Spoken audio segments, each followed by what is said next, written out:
Hey guys, bonus video. I want to talk to you about something we discussed on a recent podcast on shame.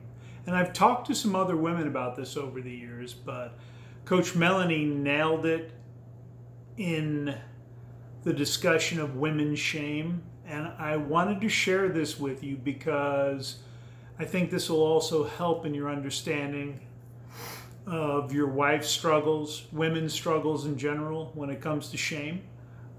This is not the first time I've heard these things, but it got captured during the podcast. So I want to share this with you to help you understand it. All right, guys, listen up and have a great week. Thanks.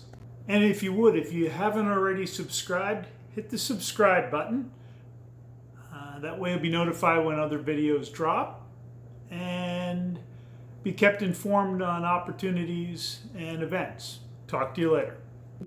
I think we should jump in now to how shame impacts women because uh, obviously we have a contribution to that specific example. Do you feel safe with that partner because he hasn't engaged in bad behaviors of being critical and other things? But I think the men need to understand just how this also impacts women in general. Yeah. What would you want men to understand, Melanie? Oh gosh. So, I mean, the way that you're raised is a huge part of it. Our culture and our society just I kind of hate to use that phrase even, but um, as women, we are told you need to be this, but not this. But both are okay. So, like for an example, it's okay to be sexual, but you're a slut. If we choose to not display our sexuality and play it down, then we're called prudes. If we're a stay-at-home mom, that's wrong. If we're a working mom, that's wrong. If we get ahead in the workplace, it's assumed that we used our sexuality instead of our brains. For being strong, for being nearly anything, there's shame from somewhere about that. And so women get it from like all sides. Now, not only that, but Dennis and I have talked about how men are portrayed in the media. And I think it's fair to mention that, if you take an event like the Super Bowl, for example, you're going to get two different types of portrayal of women. You're going to get the over sexualized or the very competent, hardworking, whatever, right?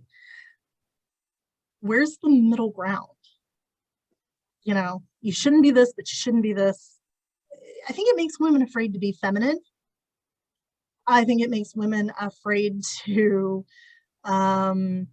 do anything wrong for fear of, that negative feedback. A lot of us end up with a perfectionism and that good girl complex. And, we just get so many mixed messages. And then when you add in like a religious upbringing, certain religious upbringings can be just compounded on that. Particularly, a lot of women my age were raised in the purity culture of the Protestant churches in the 90s. And that's its own whole thing that brings a lot of shame around sexuality, but not just that, around femininity. And so if you kind of go back to childhood, and Dennis and I have had this conversation too, you really want your mind blown, ask any woman how old she was the first time she remembers being sexualized by another person. And most women are going to have something that ranges from like 9 to 13. Which is disgusting. The first time we had this conversation, I was like, what? Yeah. And unfortunately, it's true. It could have been an innocent comment from, one of your parents about development, or innocent, just kind of depends on how it was presented. But it could have been, something A fairly look. innocuous, but then what's that? A look. A look. Too long of a look. Too long of a look, that lingering look. I'm familiar with that one. It just kind of, we are then told that we did something to draw the attention and it's our fault. And the really messed up thing there is, as children, what did you do? As an adult, if you're wearing a parka, what did you do? And so, there's all kinds of shame coming from all kinds of places. And then religious shame, of course, just like it becomes a part of you. We don't always know how to deconstruct. Let me try that word again, deconstruct that kind of shame, because we think it's supposed to be there.